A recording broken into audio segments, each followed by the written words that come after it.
of the Lord is in this place. I can feel God's mighty power and God's grace. I can hear the brush of angels' wings. I see glory on each face. Surely the presence of the Lord is in this place. Surely the presence of the Lord is in this place. I can feel God's mighty power and God's grace. I can hear the brush of angels' wings. I see glory on each face. Surely the presence of the Lord is in this place.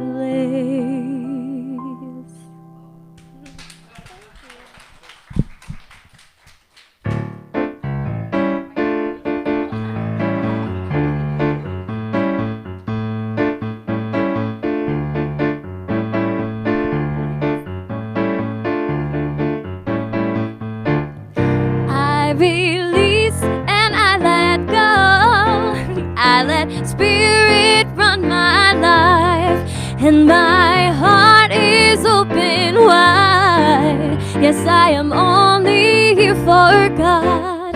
No more struggle, no more strife. With my faith I see the light. I am free in the Spirit. Yes, I am only here for God.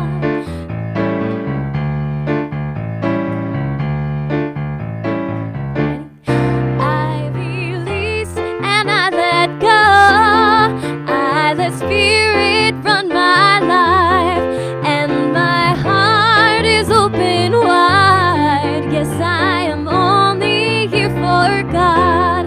No more struggle, no more strife. With my faith I see the light.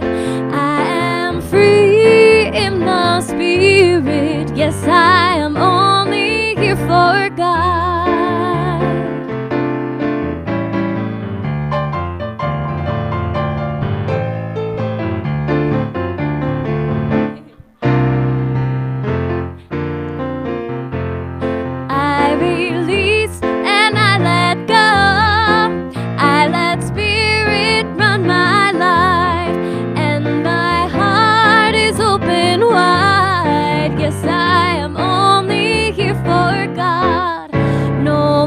Struggle, no more strife. With my faith I see the light.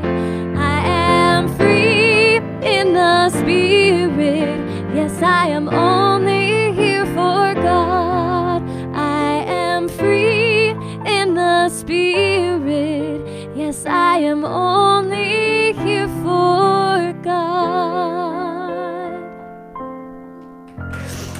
Yeah. Well, there's your gift for the day. There's your gift. There's your blessed gift.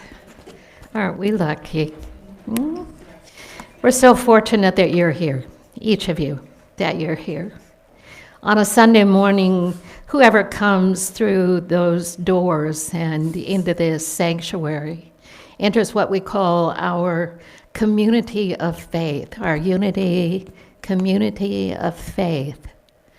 What does that mean? Well, when Charles Fillmore deemed it practical Christianity, he said, you know, this teaching that we study in unity and in other traditions as well are based on universal ideas, truths, laws that are unchangeable, not confined to one universe, but confined to that which is without beginning and without end, that which we call infinite, beyond measurement, beyond comprehension, and yet intimately personal. So as we move in and through the teachings of unity, what brings us here is frequently some kind of crisis. Maybe you remember your first Sunday in a Unity church, or the first time you heard these ideas or read a book that guided you in this direction, and you heard something in it that called to your soul, called to your spirit, called to your deep wisdom center. And in that calling, you discovered something that changed your mind, changed your heart, changed your life. It changed you in deep and fundamental ways. And what we do in unity isn't just mend crises. What we do in unity is learn the deeper, unchanging, infinite, and eternal truths. What we do in unity isn't just base our study on becoming more and more satiated and so comforted that nothing means much to us anymore. In unity, we say it's a lesson learning process. It's a life of unfolding. It's a life that brings deeper and deeper meaning in ways that are presented one opportunity at a time.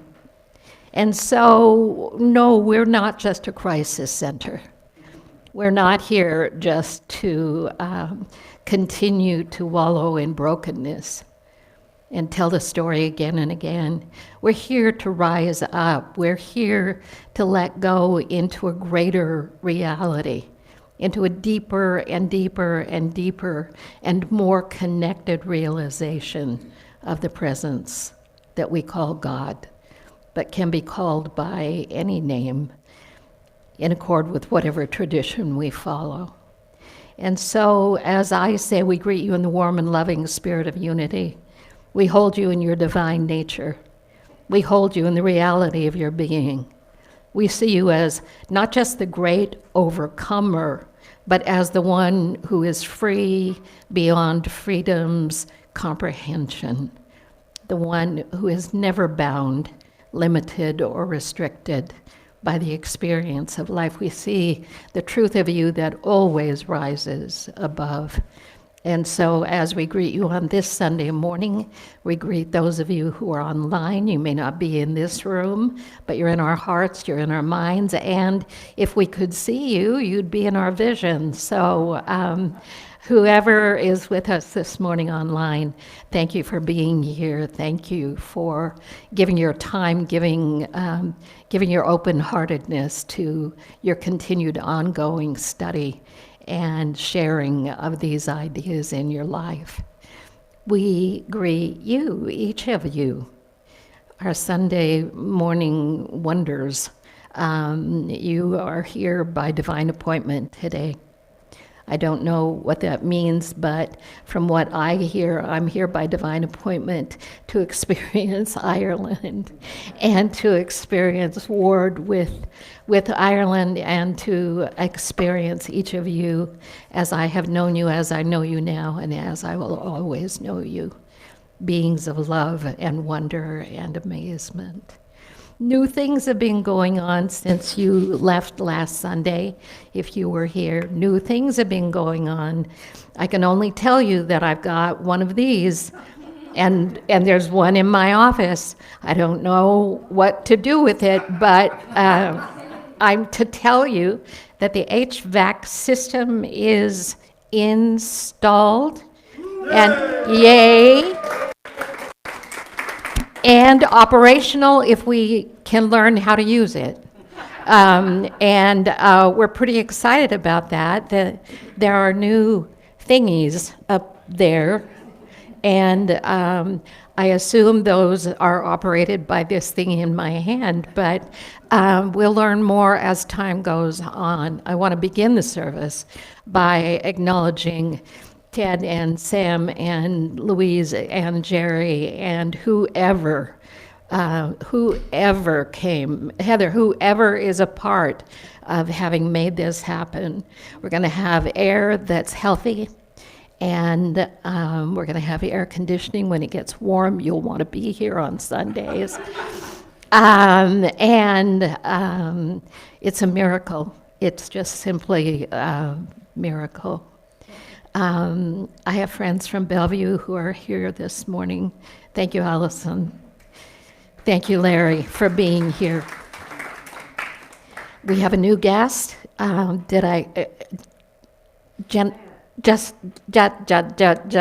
with a J. I knew it, but I was about to put something with it that made it wrong, so there you go. Well, thank you for coming, and thank you for trusting Beth's guidance to show up. We're so grateful for your presence. And our daily word this morning is truth. You coming, Miss Heather, to lay the truth on us? I know you can. I'm going to put this safely over here, lest I do something to it. Good morning, everyone. Oh, I can hear me. It's good. Truth. The light of truth shines in my heart. Like a kaleidoscope's shifting patterns of dazzling colors, my life is always changing. Some of the changes I may like, and others I may not, but I accept the change nonetheless. I enjoy pleasurable moments while learning and growing through the more unpleasant ones.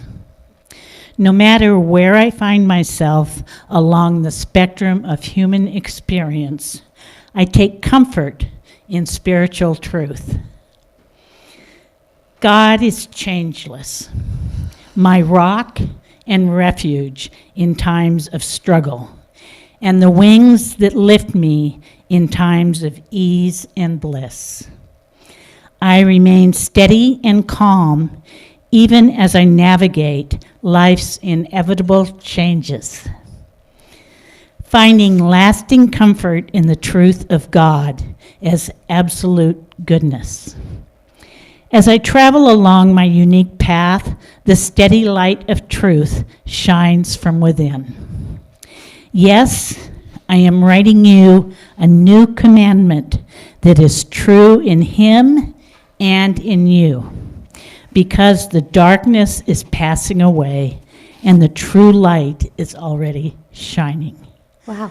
The light of, I forgot. 1 John 28, or 2:8. The light of John shines in my, no. It could. So me. Yeah. Okay. Whoever John is. Yeah. Okay, let's try this There we again. go. Yeah. The light of truth shines in my heart. There And thank you. So me. So perfect. You never know what's going to happen when you step up here. You never know. It's a place that creates kind of, if you know me, you know that to be true. The light of truth shines in my heart. The true light is already shining. Do you love those words? The true light is already shining. I have some announcements for you. I actually have quite a few. So I have called attention to the fact that we have a new heating, cooling system, and that our building is going to be a place where no matter what the weather outside or whatever the condition of things might be, we are well cared for.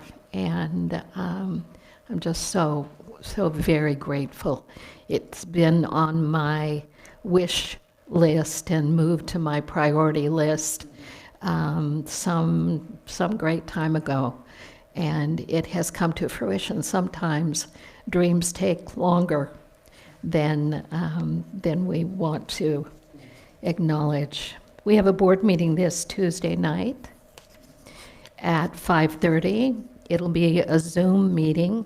If you'd like to be included, please let Jerry know, and he'll send you the link. Myrtle Fillmore Award Party Unity in Linwood, Saturday the 16th of July at 6 o'clock. And I've been in communication with Richard this week.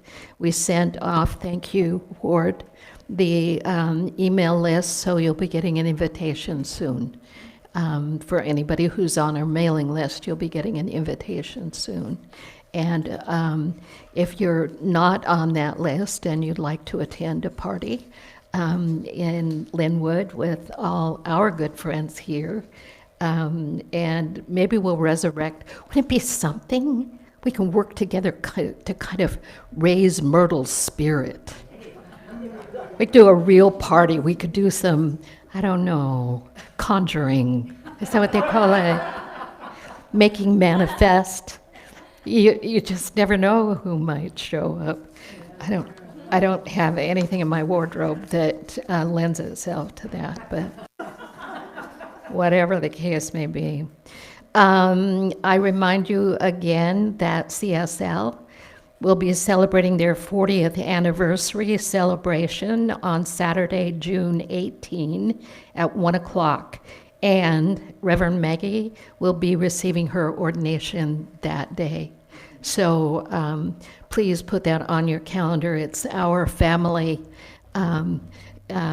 who gather for those kinds of events and celebrate one another. And again, as COVID continues to show some rising up, please take care of yourself, take care of others, and we haven't made a decision yet to do anything about masking in addition to what we're already doing. But when we sing, if you would mask, that would be great. And when you hold hands, I'm not going to tell you to go wash your hands, but I think passing the dispenser is a little crass, but if you feel the need to take extra precautions, please do that. And you don't have to be part of the circle to be part of the circle. The end of June, I will begin teaching Michael Singer's new book called Living Untethered. And Beyond the Human Predicament, it's called. Michael Singer wrote The Untethered Soul, which is one of my forever and always favorite books. So among my top 5 is Michael Singer's first book, The Untethered Soul, and I have a feeling this one's going to be great in the same way. We start on 2 Wednesdays, and we're going to continue with a morning Zoom class for now.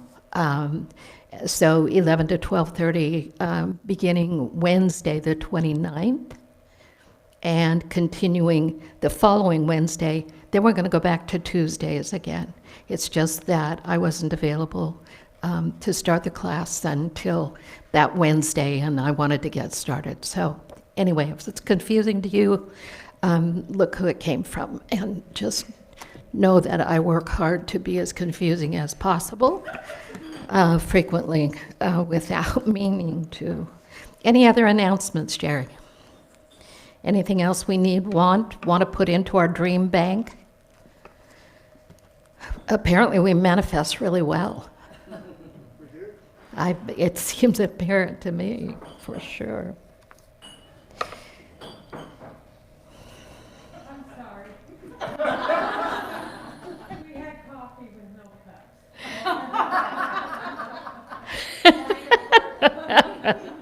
Thank you, Chris. We're grateful. Yeah, we are. All right. Where am I? I'm so sorry. It's okay, honey. Welcome to Unity Skagit Valley. It's just like everywhere else. Yes, yes. I don't know your background history, but I know that you Grew up in Unity, yeah. did you? Uh-huh. Which one? Everett Unity? Everett. Yeah, my dad grew up there, his dad grew up there, so me and my sisters all. So you went. Stayed in there. So we went all the way. You've been all the way through all of its changes, and Well, it's wonderful that you're here. Thank you. We're so grateful. So grateful. Let's prepare for meditation then with our meditation song, which is perfect. I love that.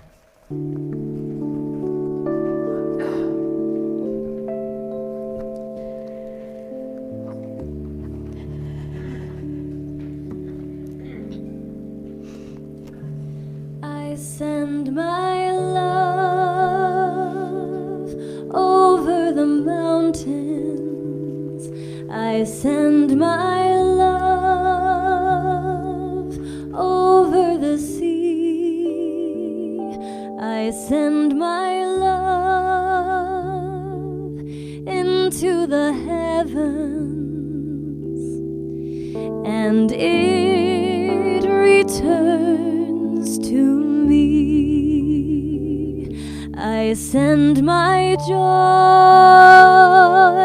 over the mountains. I send my joy over the sea. I send my joy into the heavens, and it returns to me. I send my peace over the mountains. I send my peace over the sea. I send my peace into the heavens, and it returns to me.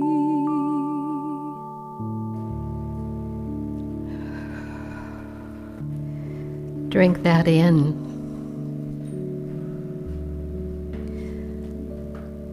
Let yourself be saturated with the sound of that beautiful voice and the message.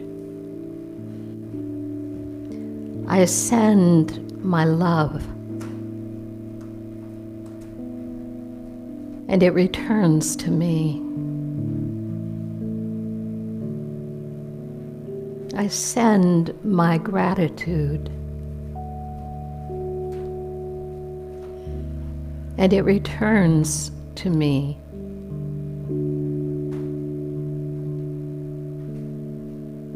I send my peace,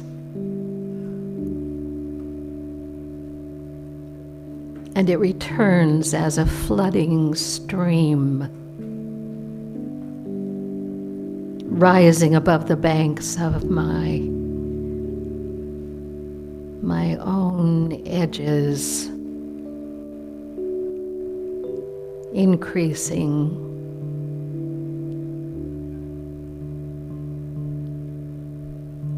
I send my awareness that perfect order is the truth. Perfect order, that movement of stillness but ever present order, harmony.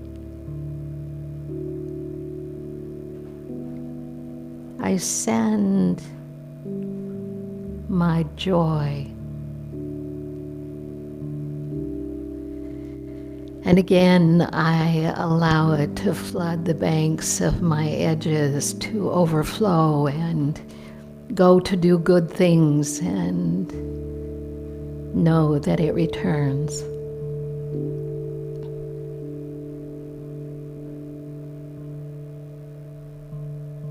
My prayer: wherever I am, there are you, the one, the only, the great constant ocean of good. You flood my being and move through me as a power, as a strength, as a light.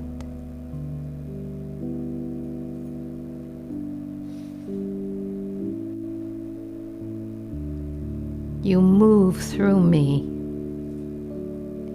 Loving Spirit, you move through me.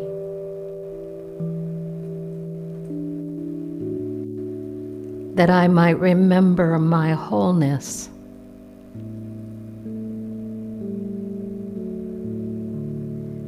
That I might remember that I am forever home in your presence.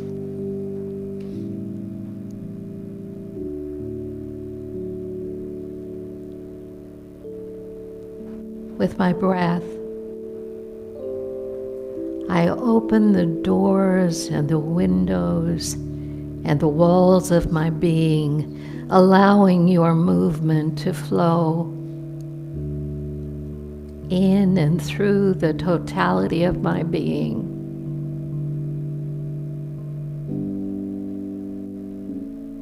The places of resistance open through the touch of your love. The aspects of my being that feel uncertain and in doubt are eased, gentled, and I open for your power is moving in and through me as the strength, as the blessing, as all that I need.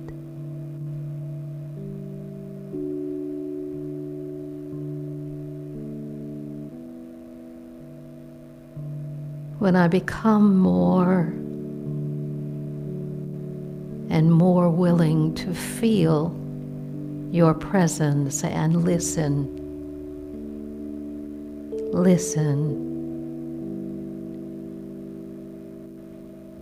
I know that there can be nothing but love and goodness present in and through it all.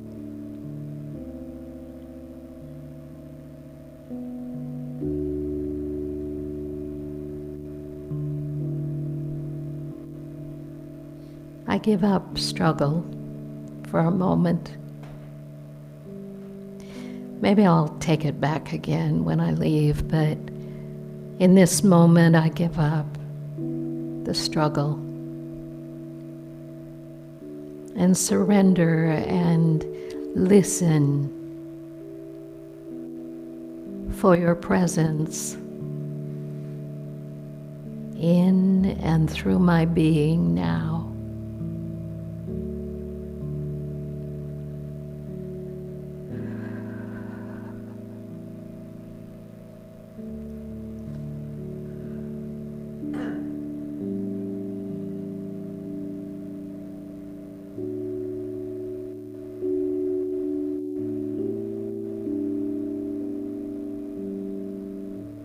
Allow.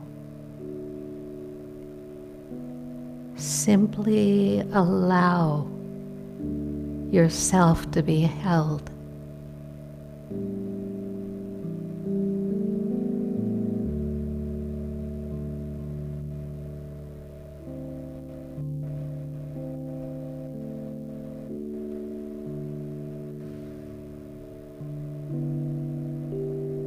The mind intrudes, what next, what next?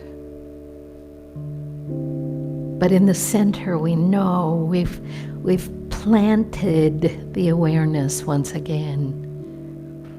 in the deep place of our heart, in the assurance that indeed this presence, this power is at work. But more than that we are filled with that presence and power that transforms all things. And so we say, I am blessed. Together, I am blessed. And all is well. And all is well. Always. And so it is. Amen.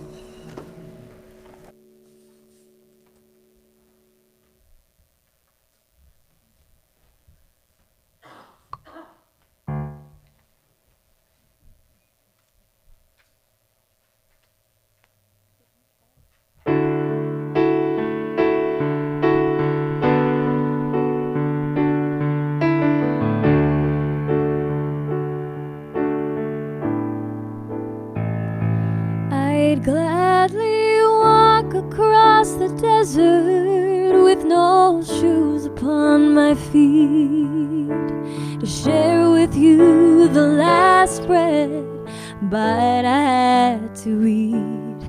I would swim out to save you in your sea of broken dreams. When all your hopes are sinking, let me show you what love means. Love can build a bridge between your heart and mine. Love can build a bridge. Don't you think it's time? Don't you think it's time?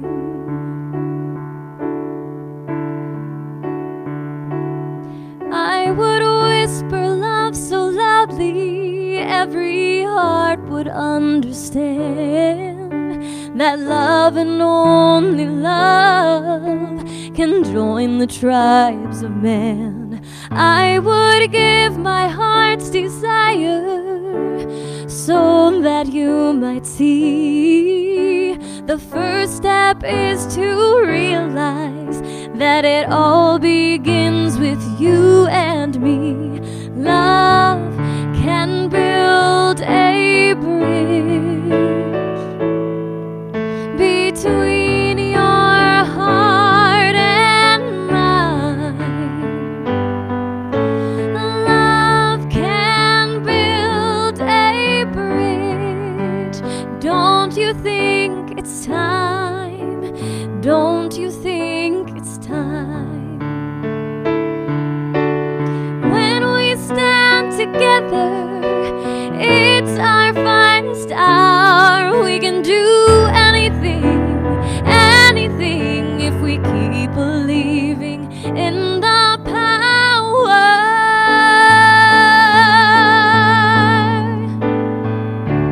Love can build a bridge between your heart and mine.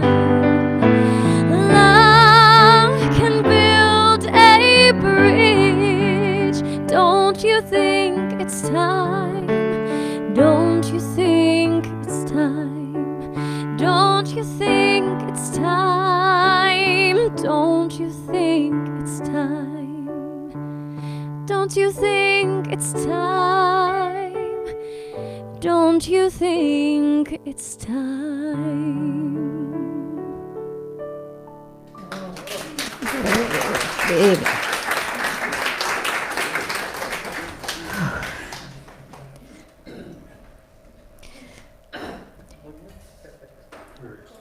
Wow. We're excusing Ireland just a little bit early. Stay here. I would love to stay here. Oh, Okay. no. She's coming back though.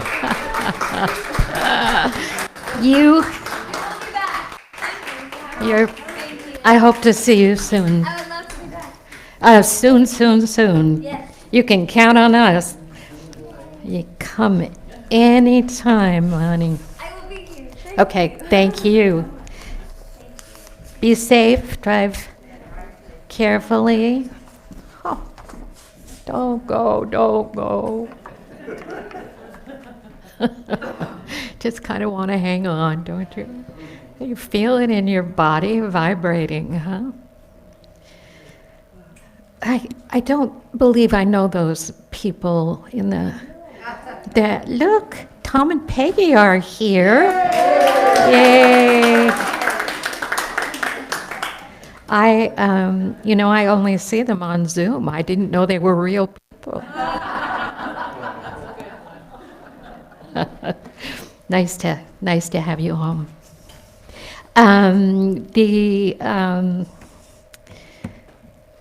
The thing I was just going to say, I don't remember.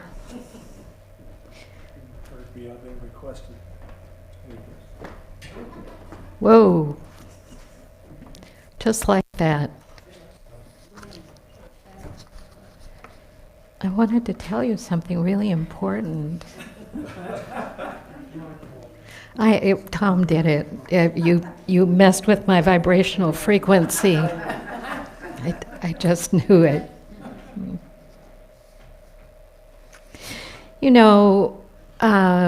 There are so many stories about transformation. There are so many ideas about what transformation means. And in spiritual languaging, we actually used it so much in unity that people said, we need to find a different word. That word is just overused, transformation. But I think on some level that there's not a word that replaces it. I've thought about words like, when we're talking about spiritual ideas, transparency. It's a great word, transparent to spirit. I like the way that sounds. I like the way that feels in my body, to become transparent to spirit, not to be so addicted to my being a physical being in a physical body in a physical world, but transparent to spirit, as though the very cells and atoms of my body are somehow in this transfused state and transparent, radiant, wondrous. The other thing about transformation is that frequently we talk about transformation in relationship again and again and again that is crisis-driven rather than spirit-driven. That so much of our life we use ideas to try to overcome this and that and something else. We use these ideas as tools to overcome whatever the discomfort is that we're feeling. And that in fact we give so much time and attention to the something that we actually reinforce the power of that thing we're trying to let go. We actually are more entrenched in many ways because what we're trying to do is get rid of something. And we know that the more you try to get rid of something, the more power you give to it, the more strength it has. And so the more attention I give something frequently, the more I discover I don't know what to do with it. I reach this point over and over again of not knowing what to do. That feeling of helplessness, like I can't get out of this mess, and it just keeps being that way. And I love the title of Giving Up What No Longer Works, but if you tried to do that enough times in your life, you discover that whatever the what is just continues to be present. The what, giving up what no longer works. Like that would be the answer to the problem that we're having. I'll just give it up, right? If you could do that, you would have done it 50 years ago, 75 years ago, yesterday. You know, if you could just give it up because it no longer works, you would do that. Who wants to live in the constancy of those thoughts, ideas, beliefs, feelings, patterns? Who wants that? I didn't know I didn't want it for a very long time. I thought I wanted those struggles. I thought they were important ways of being validated in the world, that those thoughts and ideas and identities were part of what validated my being. Look, what I'm working to overcome. Look, and see how good I am at this, how strong I am at this. Well, and then you read every book, and then you try everything, and then. And so I've always thought that giving it up is a little like trying. You know, you is or you isn't. You has or you hasn't, as the words might be used. I has or I hasn't. And if I gave it up, it was seldom ever because it was in my power to do that. I might have started on a course for something to change, but there's always, when that transformation or that shift occurs, it's always because of that which I couldn't accomplish on my own, or so it seems. But of course, the only way it can ever be accomplished is through you, as you, in all these variations of forms. And I found this extraordinary teaching from a man whose name is Ralph Waldo Trine. Sam, have you read? No. He died in 1958, so he was born in like 1866 or something. So he had a very long life. And was an extraordinary teacher of truth. And this is what he said. It is the destiny and life work of all things to unfold their essence. It is the destiny of all things to unfold their essence, hence their divine being, and therefore the divine unity itself. To reveal God in their external and transient being. It is the special destiny and life work of each of us as an intelligent and rational being to become fully vividly, I love that word, fully vividly conscious of this essence of the divine effluence in us. And therefore of God, effluence. What do you get about that word? Soul. I love you, Carol. Effluence. That which is the essence itself. Effluence. I found it recently somewhere else, and I thought I'm going to hang on to that word. It's powerful. The soul of your being. Huh? Emerson said, you know this one, every soul is not only the inlet, but may become the outlet of all there is in God. Every soul is not only the inlet, but may become the outlet of all there is in God. To keep this inlet open so as not to shut out the divine inflow is the secret of all higher achievement and all attainment. The power just in that, if you worked on that as a conscious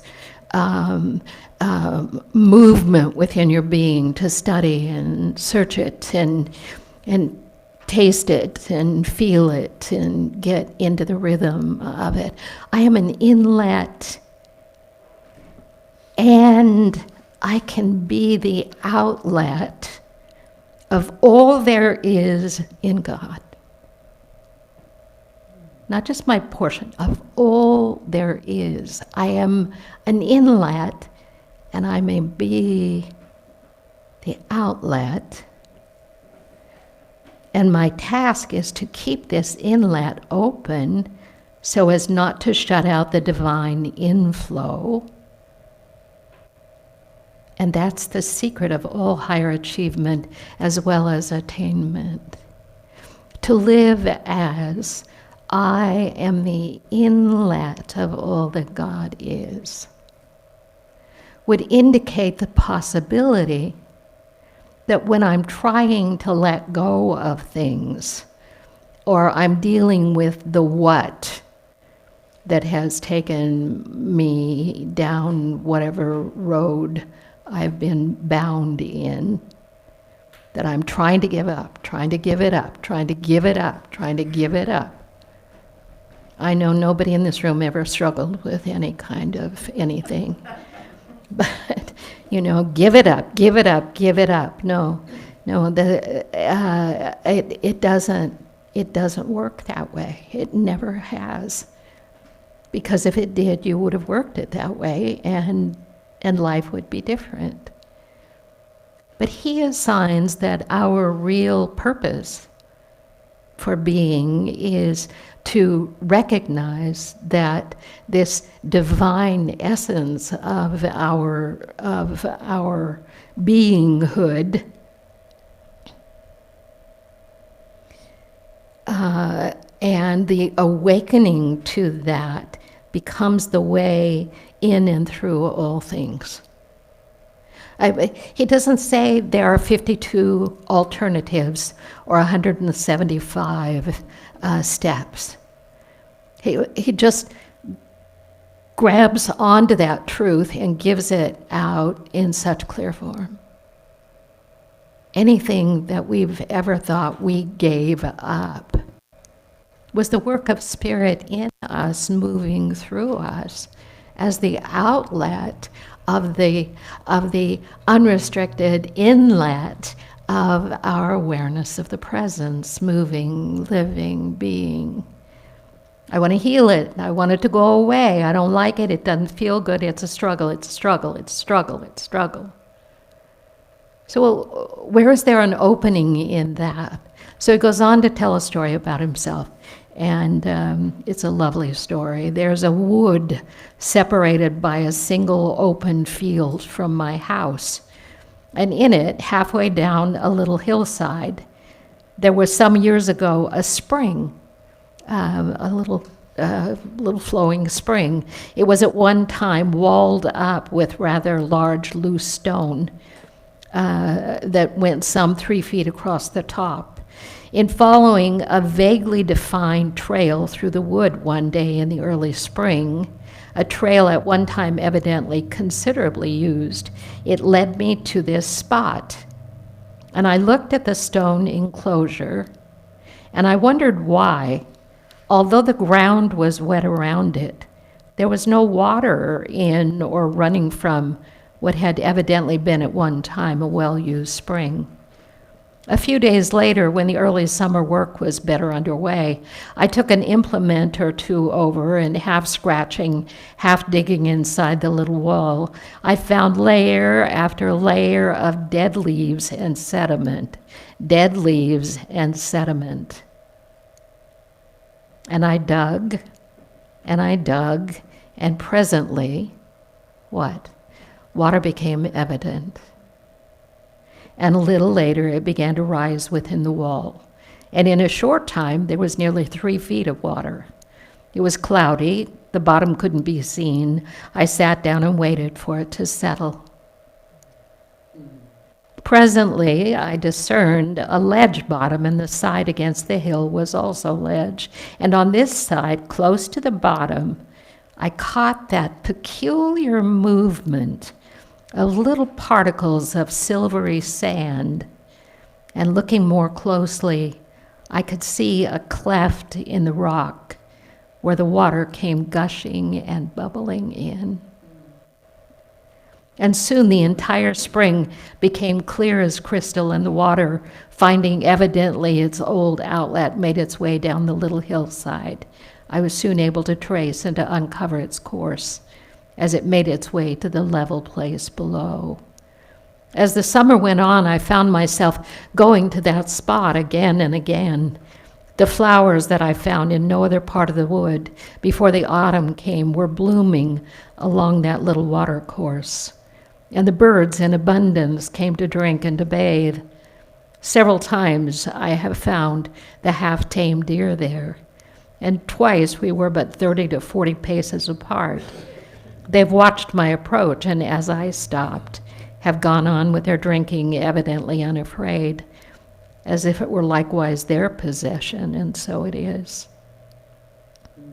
I couldn't help but wonder as I walked home whether the spring may not be actually happy in being able to resume its life, to fulfill, so to speak, its destiny.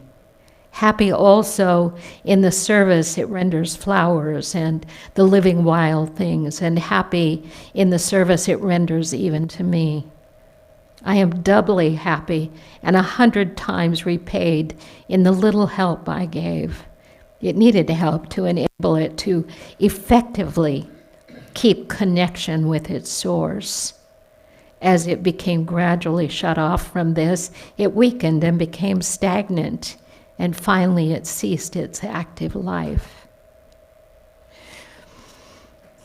I want to come back to that in a minute, but I want to finish his words. Containing a fundamental truth, deeper perhaps than we realize, are these words of that gifted seer, Emanuel Swedenborg.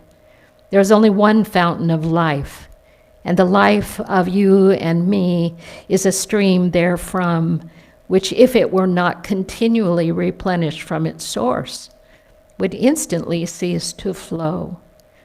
There's a mystic force that transcends any powers of the intellect or of the body, that becomes manifest and operative in the life of that one who becomes God conscious and awakens and allows it to permeate his entire being. What has he done with this story? The water was still there. Obviously, it wasn't that the water was gone.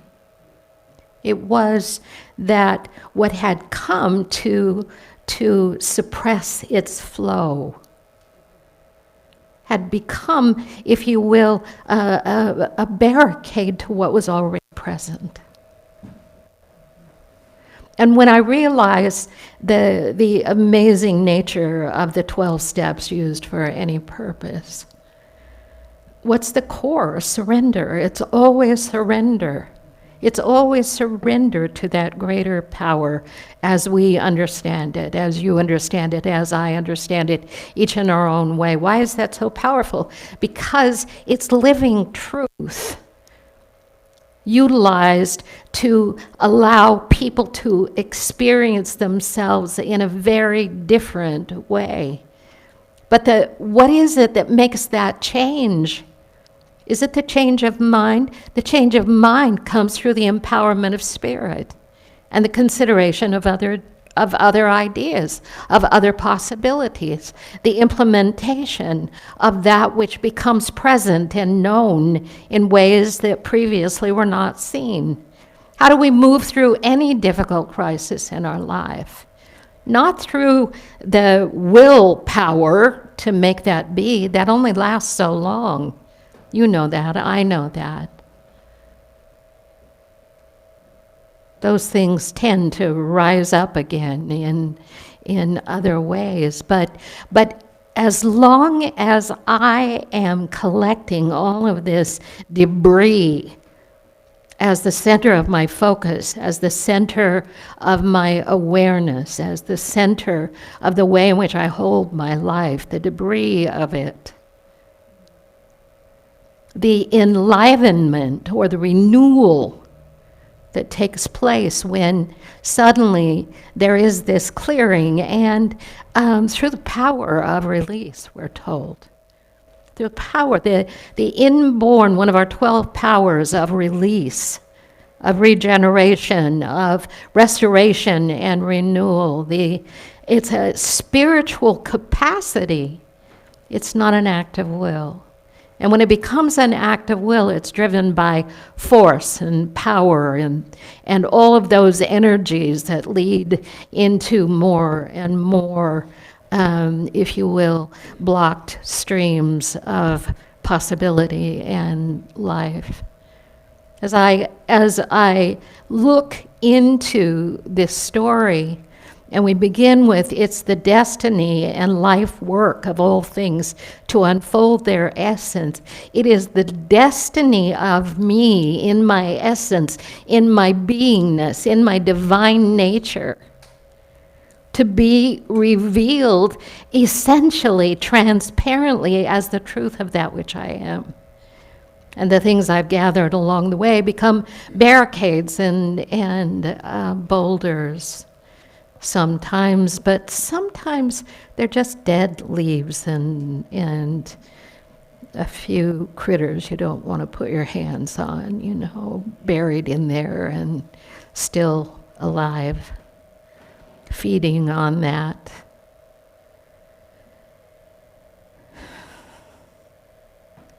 And then he gives us the key.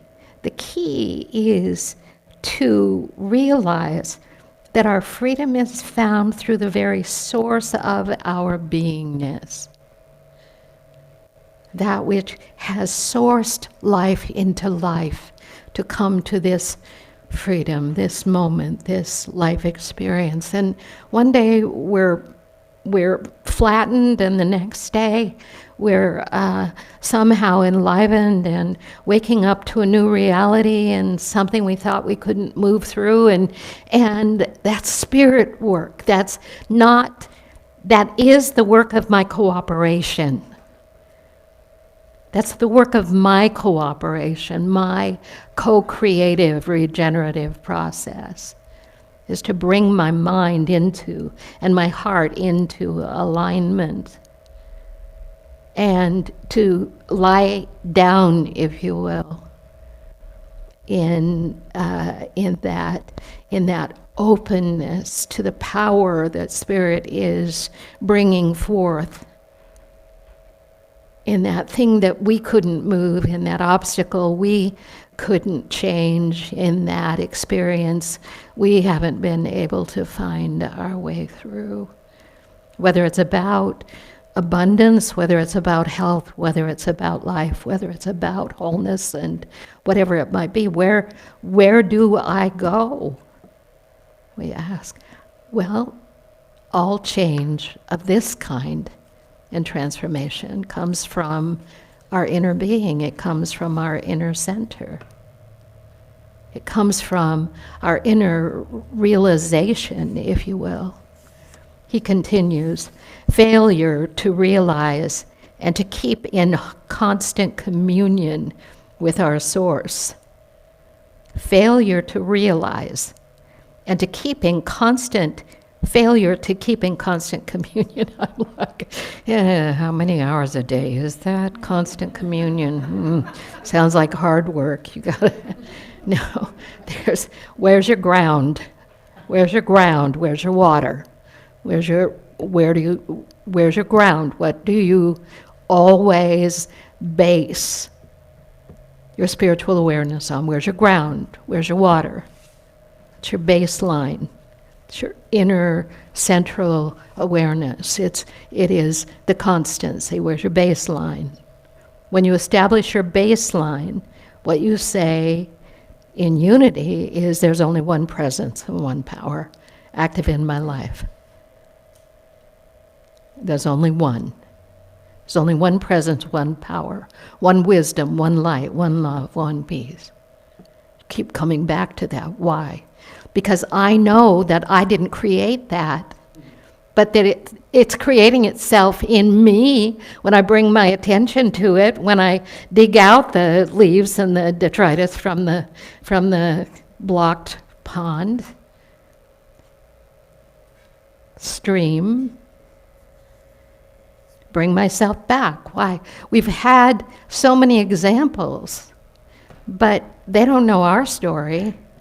You don't know my story, we say to the world. You don't know my story.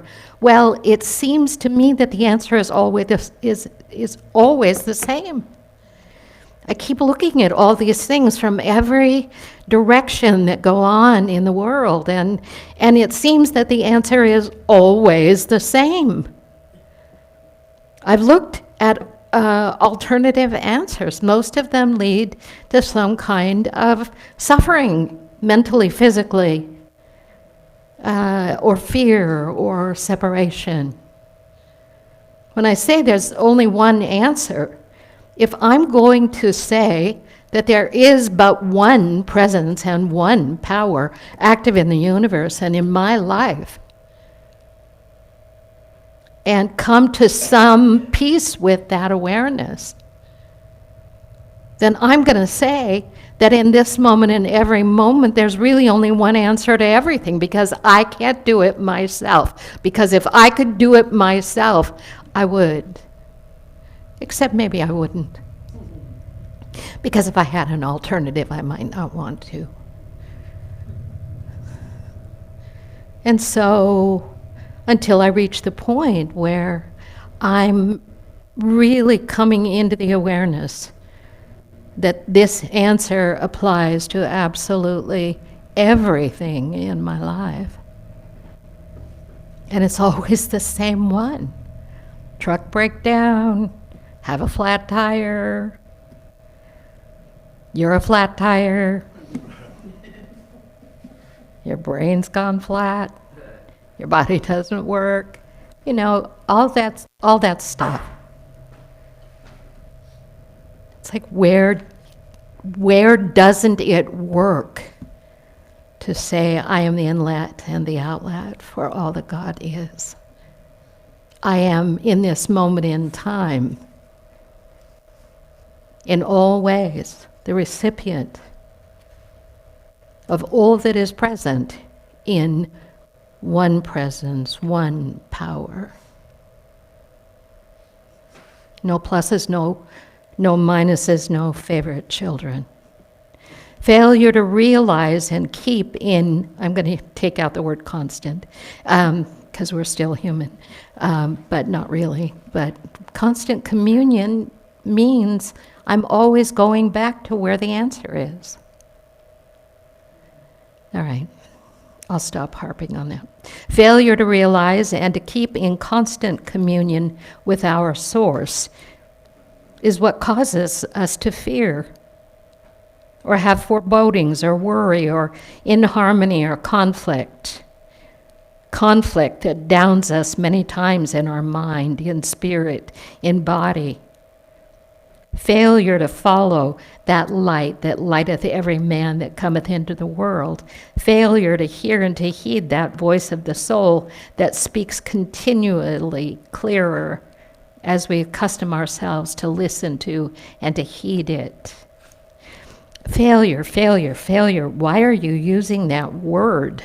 Failure, failure, failure.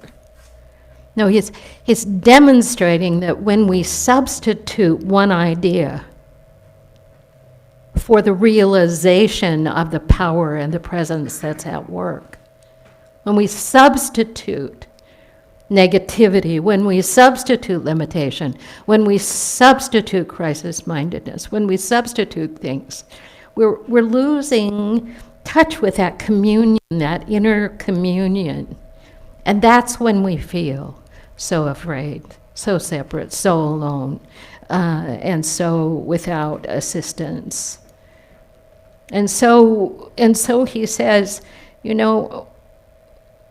if everything is here and every soul is endowed with this same power and presence, as we become clearer in mind, as we follow the still small voice of our being, that guidance, this sustaining power, is everything that brings us through any crisis in any time. Unscathed? Not necessarily.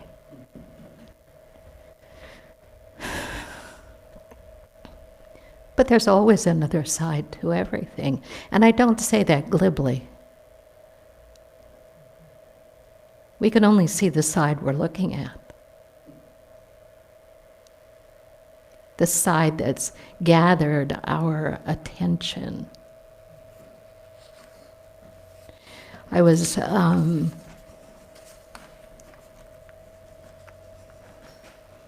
reading some other notes this week that I made to myself, and they came from Mark Nepo.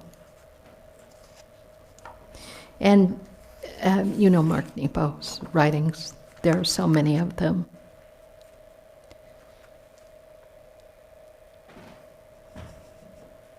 He said, despite the countless distractions and obstacles we face every day, life is a journey. Life is a journey to a horizon that we will never arrive at. That is sound negative to you? But the closer you get in spirit, the more things there seem to be that seem to stand in the way. But do they? I mean, have we set a horizon about what it will look like when we're good enough, when we've let go enough, when we've done all of our good spiritual, good boy, good girl things, good woman, good man, good whoever? Have we set a horizon like there's a destination point? Who said, I don't know the first one who said it, it's not a destination, it's a journey? Well, I don't like that, but it seems to be the reality, and I accept it as the truth. And there'll always be countless distractions and obstacles. Why? Because that's where the juice is. That's where we remember to go deeper. That's where we remember to find that little stream that's a mighty roaring river as we begin to allow ourselves to be more and more present to it. I don't know. I don't know. Transformation? Which one? Which transformation are we looking at? Was that the one you bet all your money on, that transformation? Because, you know, there are a whole lot more waiting. One trapeze just waiting for you to let go of the last one. Why? Did we make all this up, they say? Maybe. I don't know whether we did or not. I can't tell sometimes. I can't make up some of the things we've been seeing lately. I didn't make that up. I don't know. I don't know. What I know is the thing that keeps us fresh and new and alive and ever in that state of expanding essence and vitality is continuing to do that one thing that is the one answer to all things. Wherever I find myself, there is one presence and one power. God, the good, omnipotent, all power, all love, all peace, all comfort, and all growth. Today I will grow, I say. Today I will unpack that suitcase from Hawaii that came home with me, well, how long ago? Was that 2 weeks ago? I don't know. I pass by it 100 times a day. I think to myself, I've got to get that unpacked. But you know, it didn't happen. I have to repack it because I'm leaving next week. So I got to get that stuff out because I can't take the same stuff to Kansas City I took to Hawaii. It's just not right. But I'll just moan over the fact that the servants haven't come to unpack my suitcase.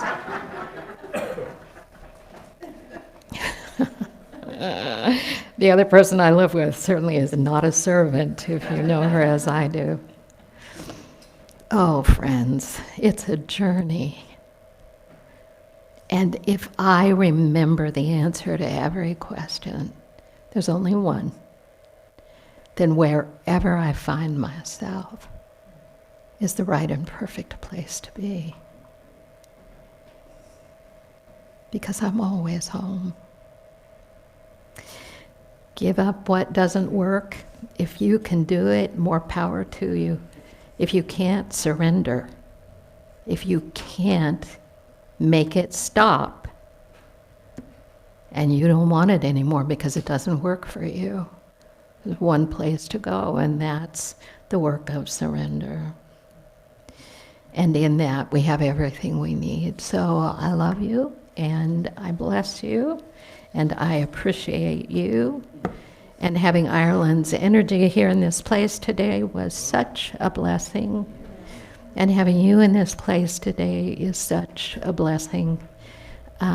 We're in this together. We're doing the work together. And there's only one question and one answer. Where is God? That's the question. Here in the midst of me. I am the inlet. I am the outlet of all that God is. So, having said those things, the offering plate has moved today several times. I moved it twice. Now it's on the other side of the door. I think it has a life of its own. I love that. See? It's like moving itself there. Anyway, I'm calling your attention to it because it's important on Sunday mornings that I remind you that we have a number of ways to support the ministry, and if it means something to you, please accept our gratitude for what you do to create this place and sustain it and bring that consciousness of thriving and rising always in prosperity and abundance. So there's the plate, the moving plate, inside the door. One of these days soon, we're going to get the offering bags out. I'm kind of ready for that. And that would require an usher. Oh, that'd be good. A volunteer job. Oh, and by the way, thank you for being a greeter this morning. And we would love to fill a greeting team and have somebody who is willing to serve in that capacity. Not the same person every week, but a couple people come in and go. And if you don't see anybody out there, become a greeter. Stand there and create a loving spirit for people to enter. And other ways to give. info@unitysv.org allows you the opportunity to give online, and we hope that you'll take advantage of that. And the other way is in the mail, who knew? Or through the slot in our front door here at Unity SV. And we have a lot of things coming up. There's a lot going on. We look forward to being in touch with you. Please, if you haven't, give us your email address so we can keep you apprised of what's coming and going. And I almost had that thing I forgot the first time.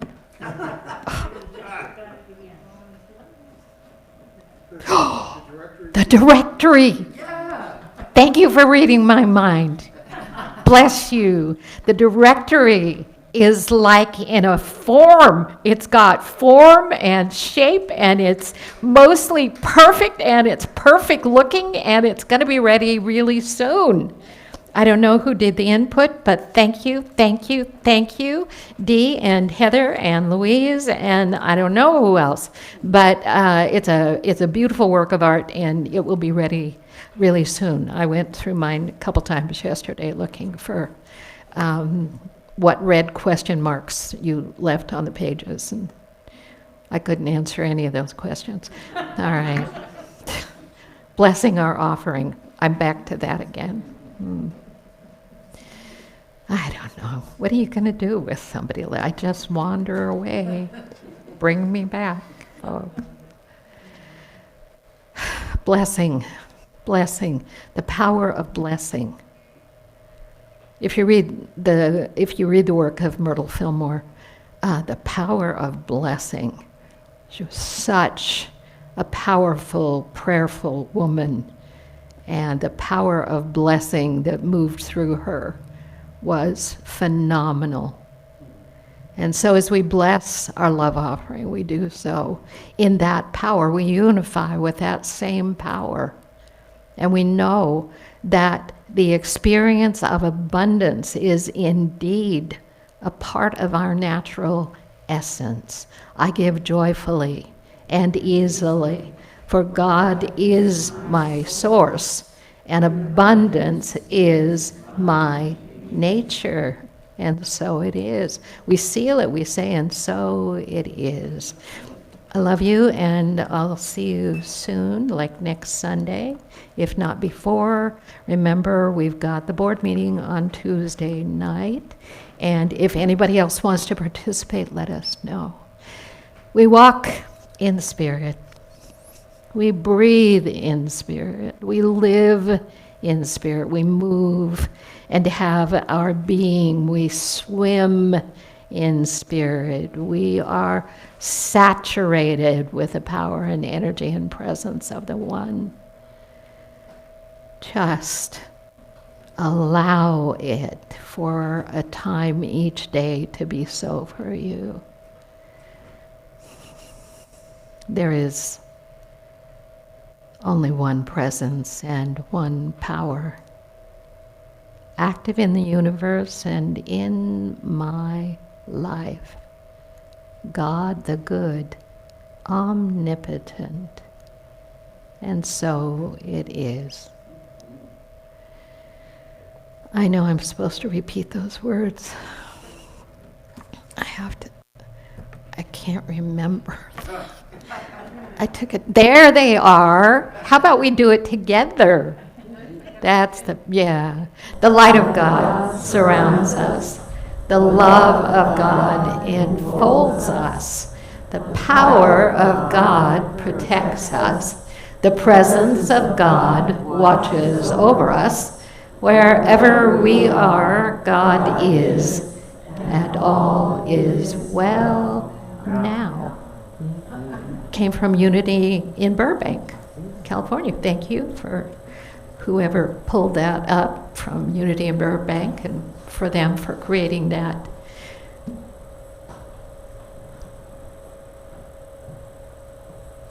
Sincerely, I have sung the peace song a million times. I have spoken those words every Sunday for, 50 years. How is it that in that process, it becomes invisible for us? Just the words, or just doing something rote. We need to be revolutionary, since, like in consciousness, in our thinking. I know it feels comfortable to do what we've always known, but it's dangerous. It becomes rote.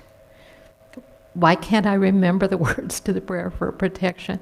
I don't know. Mostly I do. Some days I can't. I think it always tells me that it's gone into some rote memory bank circle, and I'm not bringing it alive. These truths we teach only come alive in our realization of them over and over again. And that's all I want to say. If I don't join you in the Circle for the Peace song, it's because I want to think about it. I want to feel it in my body. I want it to be real. Like, I want these words to be real for me again. Not rote words, not ideas that have become overused and not as powerful. So it's a call to you to think about things that we do en route and see if there's a way you can re-enliven that for yourself. And how about the peace song?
Let this be my joy.